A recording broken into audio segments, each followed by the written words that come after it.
So on the same day that I saw SpongeBob Sponge Out of Water, I saw another movie that is getting a lot of hate, and that is Jupiter Ascending.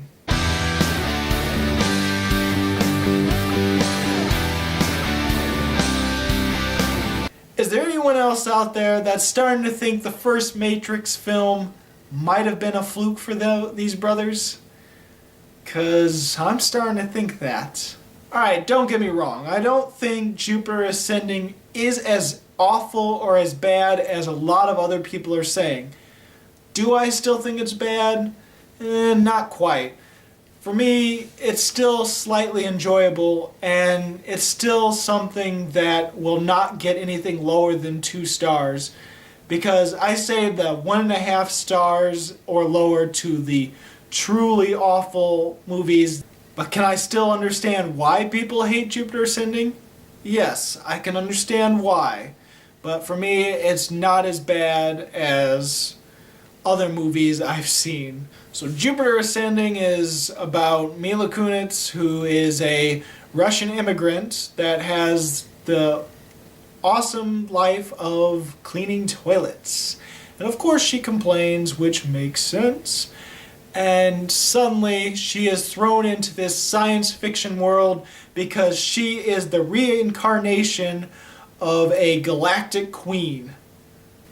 And because she's the reincarnation of this galactic royalty, she owns the Earth, and now that royal family wants to buy Earth from her, and each has their own way of trying to manipulate her into giving them the Earth.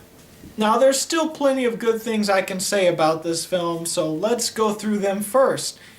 I do like the action sequences, and I do like the CGI. There are times where the CGI isn't as good, but for the most part it's really good. And the action sequences, while I don't care for the characters as much, mainly because they're sort of blank slates, it gives the action a emotionless and soulless feel, but at the same time they are cool to look at, and I can totally understand if people think that the action is amazing, because it is well done, well choreographed, and it is amazing to see.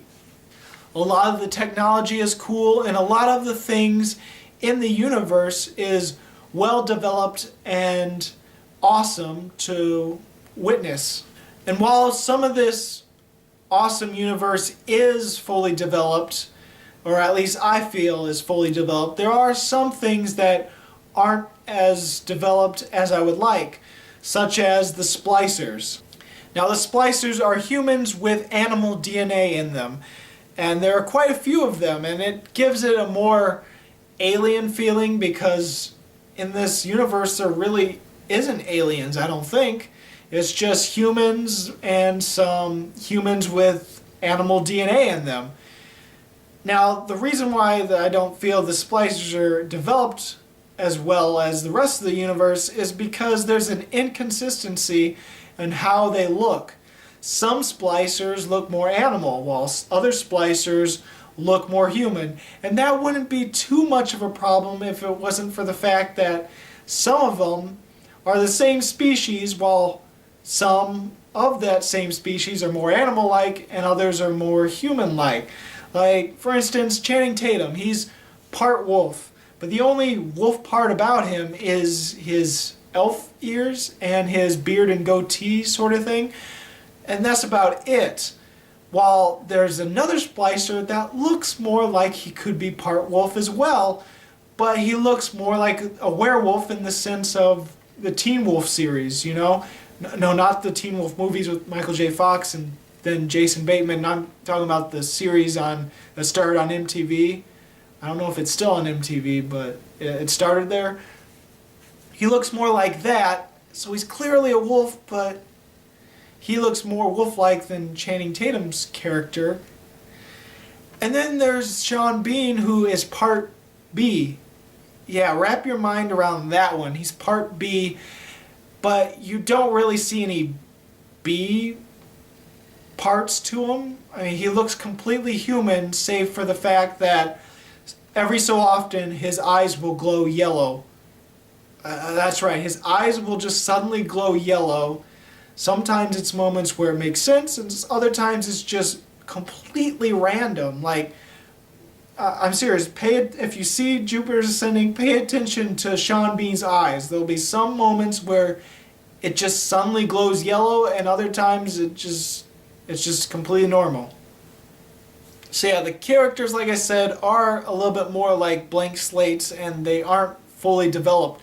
So there's a point where the romance between Mila Kunis and Channing Tatum, which we're supposed to feel for, there really doesn't feel like there's any chemistry to it, and it just feels forced. Like they need to have a romance in it to try to be relatable, but it doesn't seem to work to the point where it needs to be. Which also lends to some really bad and embarrassing dialogue between the two of them from time to time, and yeah, it's hilariously bad. But at the same time, the acting was acceptable. I think they were trying to do the best they could with the blank slate characters they had, but ultimately it's just not enough, you know? Sean Bean was probably the only one that was really amazing in it, but at the same time, he's Sean Bean. He's an amazing actor anyway. And at the same time, it's typical of what he is and some of the roles we've had recently with him. Now, the world did feel interesting, but at the same time, I can see why there's some people that felt like they needed to read a bunch of lore or see something else in order to understand the world that they're supposed to get enveloped in, you know? There are times when it completely explains everything to you, sort of like a Michael Bay film would, but it's not as condescending as a Michael Bay film would be because it makes sense.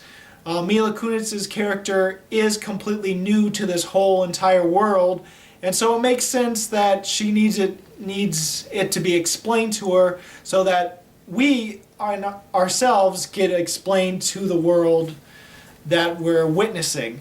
So it makes sense, but at the same time there's very little reaction from her, so we don't really get how surprised she might be of this crazy world, and it doesn't feel as genuine or as realistic as we would like, because there's some amazing, crazy, and just outlandish things that happen, and she just seems cool with it, and she just sort of goes with the flow.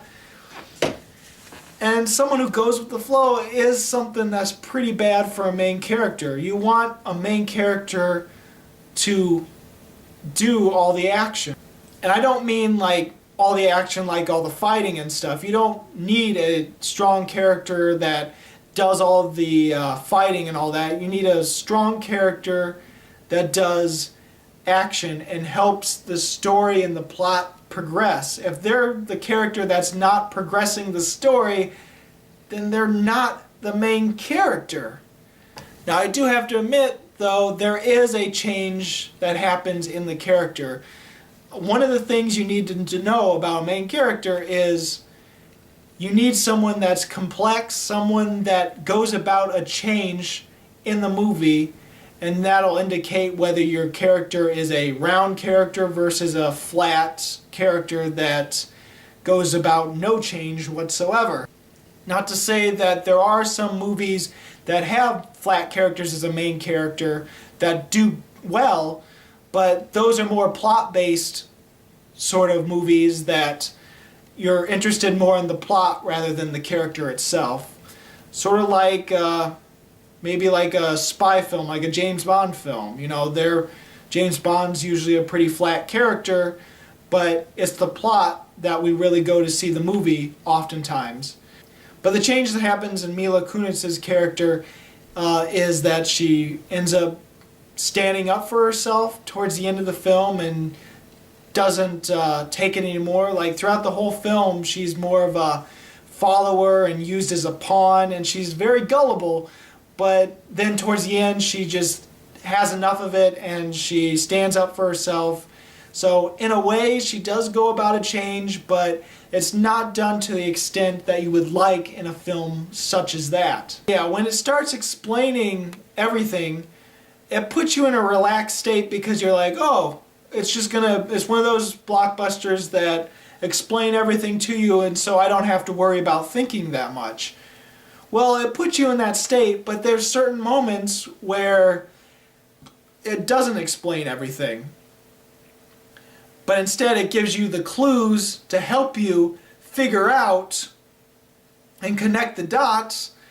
But when you're expecting it to explain everything like it's had in the beginning, it puts you in this false sense of security, and you start getting confused. And I can see why people don't get it and feel like the film is very incoherent. Like, for instance, there's this one spa sort of thing that people will get into, and it makes them younger. And it's a cool technology, it's awesome, and it explains why this royalty is much younger and have lived for thousands of years. Now, some would think they show that scene and then nothing happens again with the spa, and it's just like, what the hell? I thought there was going to be more of that throughout the film. And in a way, there is. There's these canisters that are created when people harvest these planets. They literally harvest humans and put it into this canister, and it's very expensive. Like 100 people are used to make one canister. Now, if you put two and two together, it's never explained, but my father, my sister, and I, we all guess that this canister is used to create the spa that makes everyone younger, which makes sense. Why else would they harvest humans if not to do that? I mean, it's not like it's going to be they're using them as a drug or something like that, or fuel. It's probably to use to make this spa so that they can keep getting younger. Otherwise, why else would they be harvesting humans, you know? And also, I did like the final battle sequence, and maybe it's just the love of blockbuster movies in me, but I thought it was pretty damn epic. But the last thing I have to say about this film, and it's the thing that is the most talked about Jupiter Ascending, and that is Eddie Redmayne. Now, I liked Eddie Redmayne. I liked him in Les Mis, and he was exceptional in The Theory of Everything, which definitely deserved a nomination for that. But his character in Jupiter Ascending, I don't know if it was his idea or if he was getting directions from other people that he should talk like this, but he practically talked like this. I'm an evil villain, and I'm going to talk like this the entire time, and I'm going to harvest the earth, and there's nothing you can do to stop it. Now, that's still probably a bad impression, but basically he sounded like a very old guy, and like a very bad interpretation of an evil old villain. Now, it probably kind of makes sense because he is thousands of years old, but at the same time, he doesn't look as old as he sounds, so it's very comical. Also kind of weird, like, why is he still talking like that? Because he goes into this sort of de-aging spa thing right before he starts looking for Mila Kunis's character to kill so that she doesn't own the earth.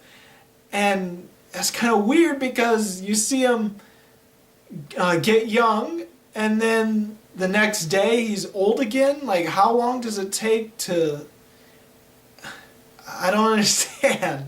But while it is absolutely hilarious, his delivery, it can also be very frustrating. We were in the biggest theater we have in our town with the biggest speakers, and there are times where I wanted to grab a remote and turn up the volume because I couldn't understand or even hear what he was saying. That's bad. I do have to admit, though, it does make him creepy, and if he's going for a creepy guy with mommy issues, then he went for it, and it was effective. But at the same time, I can understand why everyone thinks it's the funniest thing of this movie and why it could be considered a comedy because of that. Another technical thing that I didn't like about the film is there are times when it cuts too soon in a scene. And that might seem nitpicky, but trust me, there are moments where it feels like the scene hasn't even ended yet. Like there's more to the scene and it's just getting to the good part, and then suddenly it cuts and we're on some different place.